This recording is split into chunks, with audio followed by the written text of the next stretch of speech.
আজ শনিবার 10 মে 2025, 27 বৈশাখ 1432 বঙ্গাব্দ, 11 জিলকদ 1446 হিজরি। জানিয়ে দেব আজকের দৈনিক বাংলাদেশ প্রতিদিন পত্রিকার শিরোনামগুলো। শাহবাগ ব্লকেট ছাত্র জনতার, আওয়ামী লীগ নিষিদ্ধের দাবি, প্রজ্ঞাপন না হওয়া পর্যন্ত আন্দোলন চলবে, দ্রুত সিদ্ধান্তে না এলে ঢাকা মার্চ কর্মসূচি।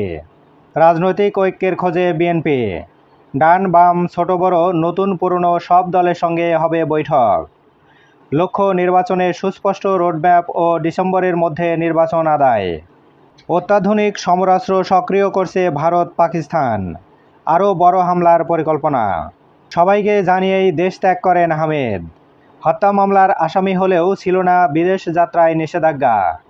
তারেক রহমান, দোসরদের দেশ ত্যাগের সুযোগ দিচ্ছে সরকার। মামুনুল হক, সোনারগাঁও থেকে প্রথম হাদিসের শিক্ষা প্রচারিত হয়। শেখ হাসিনার বিরুদ্ধে গণহত্যার প্রতিবেদন সোমবার।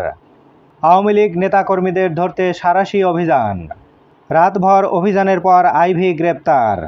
প্রধান উপদেষ্টার প্রেস উইং, নিষিদ্ধের দাবি বিবেচনা করা হচ্ছে গুরুত্বের সঙ্গে। বিমান সচিবের বাড়িতে 2 বোনের লাশ। এবার শেষের পাতা। রেললাইনে মৃত্যু ফাঁদ। 2024-এ ট্রেনে কাটা পড়ে মৃত্যু 1017টি। ট্রেনের সামনে সিসি ক্যামেরা বসানোর প্রস্তাব। কানে ইয়ারফোন, মোবাইলে কথা, ট্রেন লাইনে বসে গল্প ও গেম খেলায় মৃত্যু। ট্রেনে ছাদ থেকে পড়ে ও টিকটক করতে গিয়ে মৃত্যু। মহিলা কারাগারে থাকবেন ভিআইপিরা, জ্যামার এবং সিসি ক্যামেরা ভরসা। সাতক্ষীরায় সতর্ক বিজিবি, চাপায়ে নজরদারি। যুক্তরাষ্ট্রে পোশাক রপ্তানি, আয়ের প্রবৃদ্ধিতে শীর্ষে বাংলাদেশ। হাফ ভাড়া নিয়ে বাকবিতণ্ডা, চলন্ত বাস থেকে ফেলে শিক্ষার্থীকে হত্যা। বাজার দর, নিত্যপণ্যে অস্বস্তি বাড়ছে, চড়া সবজি, মুরগি, পেঁয়াজ, ডিম।